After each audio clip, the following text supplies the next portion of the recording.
دیوبندی لکھتے ہیں کہ مجھے جو بتایا گیا تھا شیعہ کے بارے میں، جب میں پڑھ کے نکلا تو میں ویسے ہی آگ اگل رہا تھا، شیعہ کافر، شیعہ یہ، شیعہ وہ، مشرک ہے، علی کو خدا مانتے ہیں، فلانا بہت سی الزامات یہ وغیرہ وغیرہ. لیکن وہ فرماتے ہیں کہ جب میرا چرچا بڑھا تھوڑا سا تو ایک شیعہ عالم نے مجھ سے ملنے کی درخواست کی. بہت توجہ سے یہ سنیے گا. ایک شیعہ عالم دین نے مجھ سے یہ پیغام بھیجا میرے پاس کہ میں اسماعیل دیوبندی سے ملاقات کرنا چاہتا ہوں. چونکہ میرے دل میں شیعت کے لیے بغض اور عناد بھرا ہوا تھا، لہذا میں نے انکار کر دیا کہ میں نہیں ملنا چاہتا. کچھ دنوں بعد انہوں نے پھر پیغام بھیجا کہ میں اسماعیل دیوبندی میں آپ سے ملنا چاہتا ہوں، مجھ سے ایک بار ملاقات کر لیجیے. انہوں نے پھر منع کر دیا.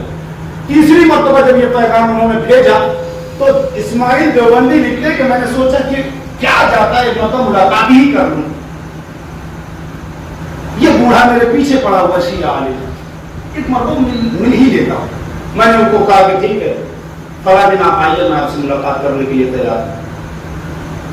وہ عالم دین، وہ شیعہ عالم آئے. دیکھیے کتنا بڑا معاملہ ہے، کیا مرحلہ پہ. آنے کے بعد شیعہ عالم دین نے اسماعیل دیوبندی سے کہا کہ میں آپ سے کچھ سوالات پوچھوں گا، آپ کو صرف ہاں یا نہ میں جواب دینا ہے. آپشنل کوشچن ہوگا،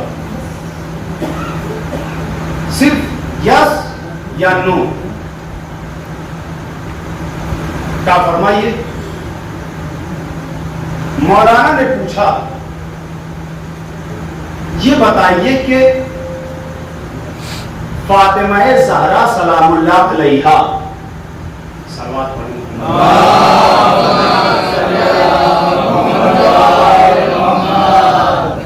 سنو فاطمہ زہرا سلام اللہ علیہا بی بی سیدہ رسول کی بیٹی ہے کہ نہیں ہے؟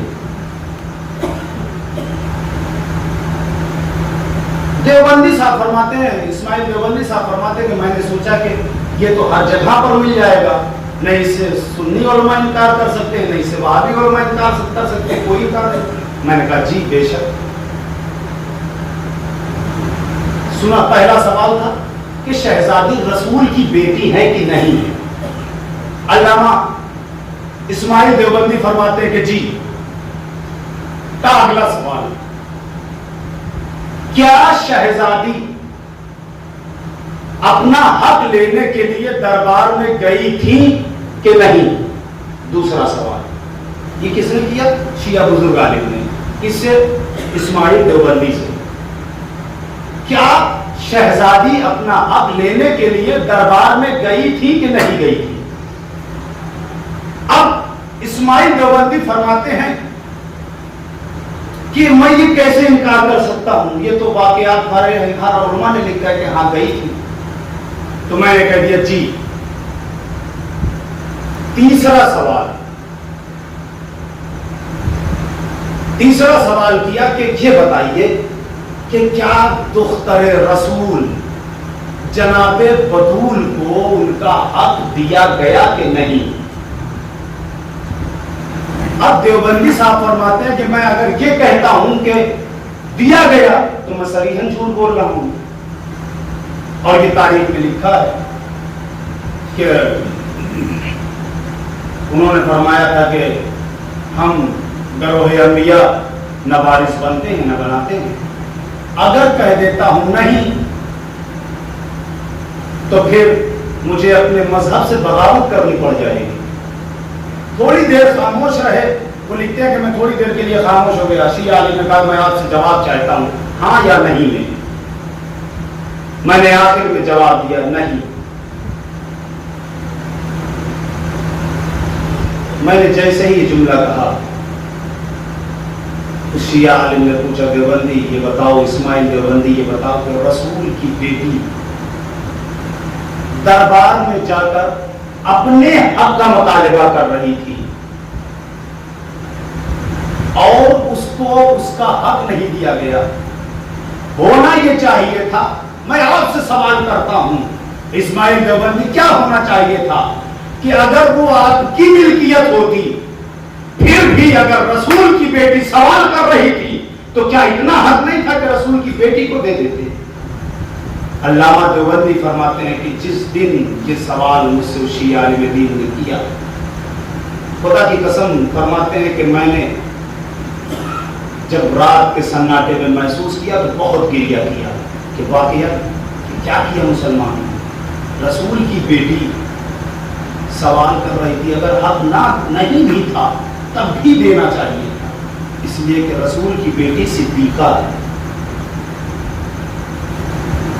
تو اب میں وہ جو بات چھڑی تھی، یہ ہے علامہ محمد اسماعیل دیوبندی۔ کیا اعتراض کیا ہوتا ہے کہ انہی کے ہاں سے یہ تلواریں، یہ نیزے، یہ ڈھال، یہ خنجر، یہ بھالے، یہ تیر و تبر سب انہی کے ہاں سے برآمد ہوتے ہیں، انہوں نے ہی قتل کیا تھا، انہی کے ہاں سارے اسلحے موجود ہیں۔ دیکھیں انہوں نے فرمایا، اس کا جواب کتنا عقلی طور پر انہوں نے دیا۔ وہ فرماتے ہیں کہ جب، بہت توجہ سے سنیے گا، لطف آئے گا، اگر کسی کا قتل ہو جائے، اگر کسی کا قتل ہو، ہمارے بچپن میں ہمارے یہاں قتل ہوا تھا، تو اس کی جب تفتیش ہوتے ہوتے کچھ دنوں بعد پولیس آئی تھی، تب میں چھوٹا میں سمجھ بھی نہیں پا رہا تھا کہ بجائے قاتل کو پکڑنے کے لیے یہ لوگ اسلحہ کی تلاش کرتے ہیں۔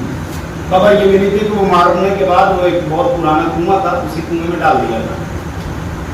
تو ہمارے اور آپ کے یہاں یہ قانون کیا ہے کہ جب کوئی قتل کیا ہوتا ہے، کہیں پر کوئی مرڈر ہوتا ہے،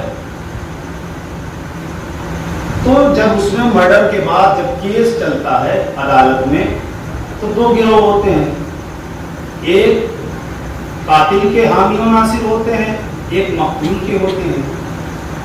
ہوتا کیا ہے کہ جو قاتل کے چاہنے والے ہوتے ہیں، جن اسلحوں سے قتل کیا گیا ہے ان اسلحوں کو چھپاتے ہیں، بہت توجہ،